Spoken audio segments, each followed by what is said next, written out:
welcome to the last episode of Montessori for Everybody TV. For those of you who've been with us for a while, thank you so much for inviting me into your home, your school, wherever it is that we have spent time together through this miracle of video, YouTube, whatever, however we have been together.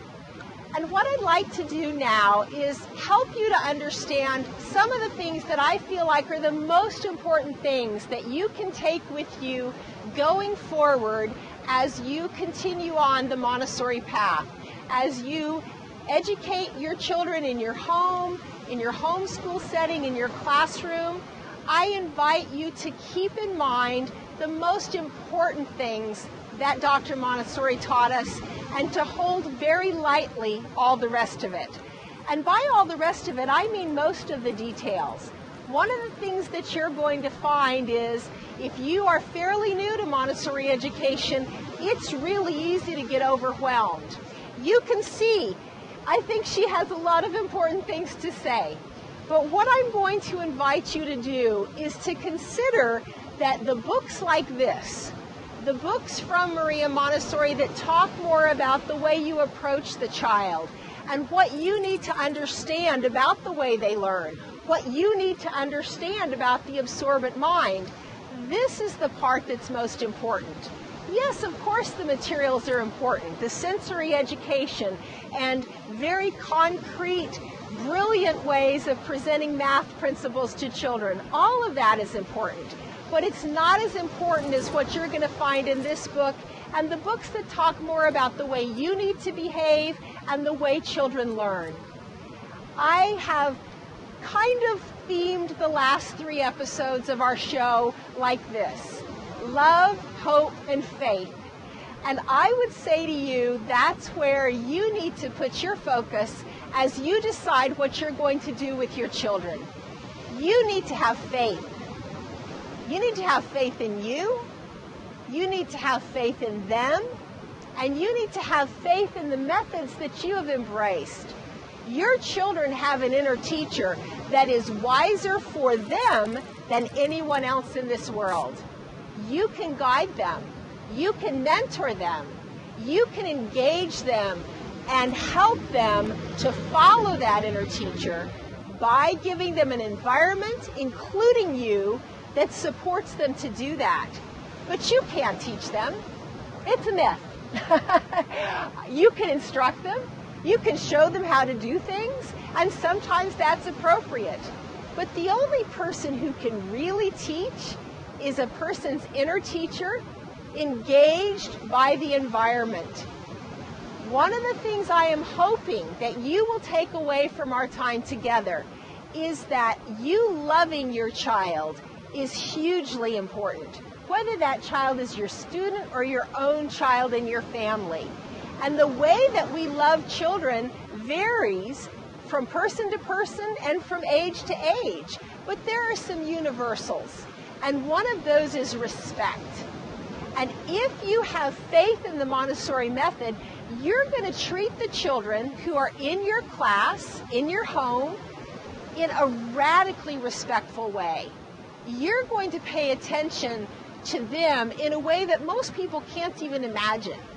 If you sit in a mall or a grocery store or almost anywhere and just watch how people interact with children, I think you may find that you see some radical disrespect. Children are treated like objects to move about. Children are treated like distractions to tie down with a tablet or something so they don't interrupt the adults or cause someone to have to pay any attention to them. That is radical disrespect. You need to take it to the completely other end of the spectrum. If you want to do Montessori education, you're going to need to find a way to make sure that every interaction you have with that child takes into account what he or she needs right in that moment. You're going to have faith that when you do that, some of the rest of it's going to take care of itself. Now, most of you who've watched very many episodes know that I talk about this book a lot, know that I have a lot of respect for the content in it, And I'm going to remind you that there is a whole chapter on love. And the chapter on love talks in a large part about what you can learn from your child. And that's one of the reasons that it has taken me through my Montessori journey to do the next work that I'm ready to do. Because if you work with children, you have an opportunity to learn about love and to learn about the way that you can engage in hope in the world more than in any other setting. Children can teach you things that are amazing. And one reason they can is because of this. The nature of their minds, the nature of the absorbent mind. And this is another reason why the last piece that I want to give you in our time together under the banner of Montessori for Everybody is the most important thing that you can do as a parent, as an educator, as a mentor, in my terminology, is take care of yourself and how you walk through the world. Now here's why. You know about the absorbent mind if you've had any exposure to Montessori to speak of. You've thought about maybe the language part of it, that children who are exposed to a language before age 6 are going to speak it differently than if they're exposed to that language later on. Maybe you've thought about it in terms of the whole Montessori curriculum, of how their sensory education can be developed then in a way that it can't at other times. But I'm going to invite you to think about it in another way. The children around you absorb everything from you. They absorb your attitudes. They absorb your way of talking about things. They absorb your money habits. They absorb your way of talking about other people. They absorb the way that you eat. Everything that you do, when you do it with a child who is age 6 or younger, is going into that child in a way you literally cannot understand at the age that you are. You can glimpse it, you can have a sense of it, you can understand it intellectually, but you cannot really get what it is like to have things come into yourself and just become a part of you the way they do with a child who is age 6 or younger. So what I'm going to invite you to do as you consider how you're going to continue your Montessori journey is look at how you need to refine your way of walking through the world. How do you need to make sure that as much as you humanly can, the things you are communicating to those young children are exactly what you want them to pick up from you? Did you notice the surfer? I had no idea she was there when we shot this clip. Definitely Montessori serendipity. Before I finish that thought about how important it is to model what you want the children to absorb, let's look at her one more time. Somebody probably gave her some guidance on what to do, but the ocean and her own inner teacher got her up on that board. The environment and the learner. Beautiful. Montessori.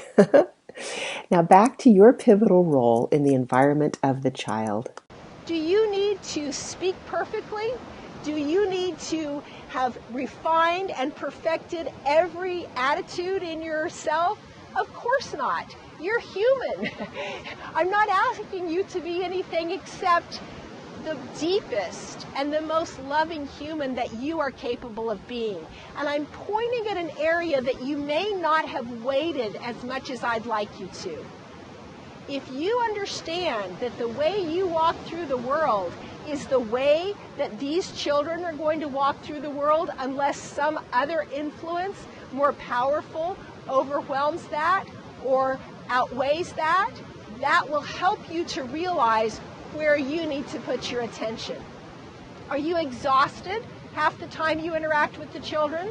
Are you resentful of your pay or other circumstances around your work with them? That's going in. It is. Now, is that the whole story? Of course not. They don't live just with you in a Montessori room. They live in the world. They're going to absorb other things too. But if you are the lead in their classroom, if you are their mother or their father, what they are going to take away from their interactions with you weighs more than you can imagine.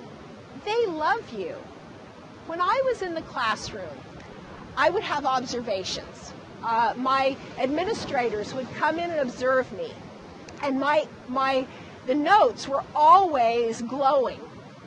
And let me explain to you why. It wasn't that my classroom looked like that all the time.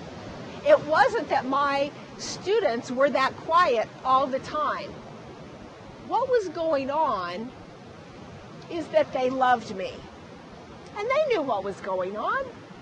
They knew that when somebody came in and watched me and wrote stuff on a paper, it was important. And they knew it wasn't about them anymore. Or at least that's what they took away from it. Sadly, from my perspective, they loved me.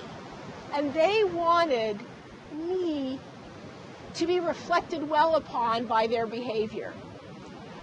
If that's a why, one school day or 2 or 3 school days out of the year, that's fine. The children can learn from that. That shouldn't be the why most of the time. Most of the time, the why needs to be your child's why.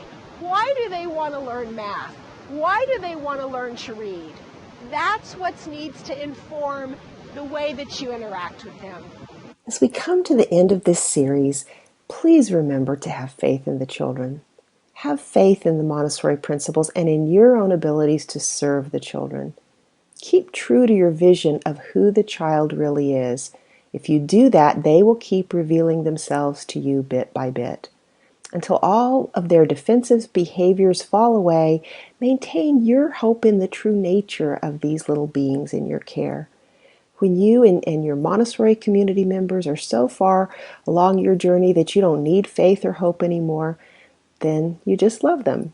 And of course, that is what makes the most difference all along your path. Now that we're changing our focus, if you'd like to see what we're up to now, please text Susan with an OU, 2 Z's and 2 N's to 33444. We hope you will continue to join us as we change the conversation. So our journey in this particular channel is almost at a close. And once again, please know how much I have enjoyed it.